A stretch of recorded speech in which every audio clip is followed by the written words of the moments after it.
युद्ध क्या है यह डिफाइन करना आवश्यक है, युद्ध का ऑब्जेक्टिव डिफाइन करना आवश्यक है। एज ए हिंदू हमें इस बात की समझ है कि दुनिया में किसी भी समय अलग अलग तरह की बहुत सारी सभ्यताएं एग्जिस्ट करती हैं और उनके बीच में कोई संघर्ष नेसेसरीली हो या आवश्यक नहीं है। यह हर बात को संघर्ष की दृष्टि से डिफाइन करने की वामपंथी प्रवृत्ति से अगर हम मुक्त हों तो हम इस बात को समझेंगे कि दुनिया में किसी भी समय बहुत सारी सभ्यताएं एग्जिस्ट कर सकती हैं और एक ही एग्जिस्ट कर सकती है, एक ही सही है, बाकी गलत है, यह होना आवश्यक नहीं है। फिर भी संघर्ष होते हैं। तो संघर्ष क्यों होते हैं? वे जो संघर्ष हैं वे नैतिकताओं के संघर्ष हैं। आप ऐसे एक व्यक्ति के साथ रह सकते हैं जिससे आपकी सभ्यता अलग हो, जिससे आपके विचार अलग हो, जिससे आपका धर्म अलग हो, जाति अलग हो, चमड़े का रंग अलग हो, रेस अलग हो। आप हर डिफरेंस से रिकॉन्साइल कर सकते हैं।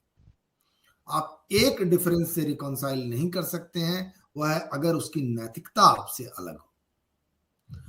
हम मूल रूप से पूरी दुनिया में जितने लोग भी रहते हैं, हमारे बीच में हम सारे संघर्ष के बावजूद हमारे हितों का टकराव होता है, इंटरेस्ट्स का कन्फ्लिक्ट होता है, सारे कन्फ्लिक्ट रिजॉल्व किए जा सकते हैं। नैतिकता का कन्फ्लिक्ट रिजॉल्व नहीं किया जा सकता। अगर एक व्यक्ति की बुद्धि में यह बात है कि दूसरे का धन लूटना, दूसरे की स्त्री का हरण करना, दूसरे की हत्या करना, विचार के या फेथ के अंतर की वजह से दूसरे की हत्या करना जायज है, अगर एक आदमी की दृष्टि में यह सब नैतिक है और आपकी दृष्टि में नैतिक नहीं है, तो हम एक ग्राउंड पर उतर ही नहीं सकते। एक ग्राउंड पर एक साथ क्रिकेट और फुटबॉल नहीं चल सकता। खेल के नियम एक ही होने चाहिए। तो नैतिकता का अंतर जो है वह नहीं पाटा जा सकता।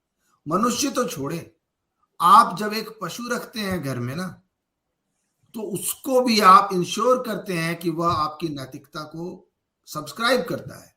आपके घर में इतना बड़ा डॉबरमैन है, वह आपके बच्चे को मार के नहीं खाता क्योंकि उसे पता है यह नहीं करना है।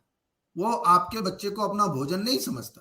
तो छोटा सा बच्चा, 6 महीने का बच्चा, क्या कहां से शक्ति में पार पाएगा या आक्रामकता में पार पाएगा? लेकिन आपके घर में बड़ा से बड़ा खूंखार कुत्ता रॉटवीलर भी होता है, वह छोटे बच्चे को समझता है कि वह परिवार का सदस्य है, ना कि उसका भोजन है। आप एक बिल्ली पालते हैं, लोग बाघ पाल लेते हैं, लोग चीते पाल लेते हैं, मगरमच्छ पाल लेते हैं, लेकिन उनको वो जो भोजन देते हैं वही भोजन वह खाता है। वह आपको अपना भोजन नहीं समझता, तभी आप उसे पाल सकते हैं। तो यह जो नैतिकता है, आप यहां तक पशुओं के साथ भी आप तभी सरवाइव कर सकते हैं जब वे आपकी नैतिकता को सब्सक्राइब करें। मनुष्य के साथ तो बात ही और है। आप तो बिल्कुल भी मनुष्य के साथ, ऐसे मनुष्य के साथ नहीं सरवाइव कर सकते जो कि आपकी नैतिकता को शेयर नहीं करता हो, क्योंकि मनुष्य तो बना ही हुआ है संस्कृति का, कल्चर का। मनुष्य वही है जो उसका कल्चर है, उससे अलग मनुष्य कुछ भी नहीं है। मनुष्य उसके अलग, उसके बाहर मनुष्य एक जानवर ही है, एक एनिमल है।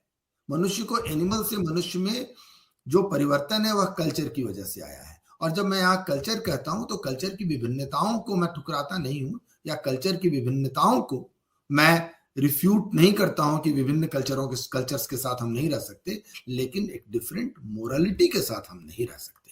तो जो लोग भी सोचते हैं कि वह ऐसे लोगों के साथ कोएग्जिस्ट कर लेंगे, उनसे वो किसी तरह तालमेल बिना बिठा सकेंगे जिनकी मोरालिटी उनसे अलग है, वे डिल्यूटेड हैं। एट द सेम टाइम जब आप युद्ध में उतरते हैं, जब आप मानते हैं कि आप ऐसे एक संघर्ष में हैं जहां संघर्ष मोरालिटी का है, तो आपको देखना चाहिए कि आपसे भिन्न मोरालिटी रखने के बाद के कारण वह व्यक्ति आपसे कितना अधिक शक्तिशाली हो जाता है। सिंपली इसलिए कि उसने अपनी नैतिकता छोड़ दी। उसके लिए ना झूठ बोलना अपराध है, ना उसके लिए धोखा देना अपराध है, ना उसके लिए आपके बच्चे की हत्या करना अपराध है, ना आपकी पत्नी का हरण करना अपराध है। कुछ भी अपराध नहीं है। उसकी दृष्टि में अपराध नहीं है, अनैतिक नहीं है, पाप नहीं है। आप ऐसे लोगों से अगर संघर्ष में हैं तो आपको समझना चाहिए कि आपका युद्ध और कितना कठिन हो जाता है। अब आप रेफरी को बोलेंगे कि भाई रेफरी, तुमने रेफरिंग सही ढंग से नहीं करी। रेफरी नहीं है इस खेल में, कोई रेफरी नहीं है।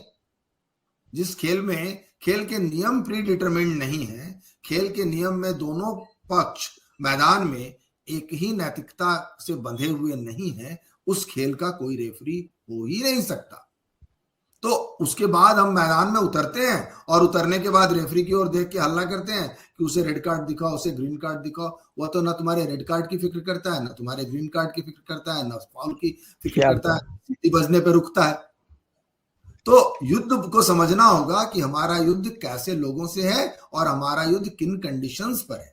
जिन कंडीशंस पर है वहां पर सेम रूल अप्लाई नहीं होते दोनों पक्षों पर।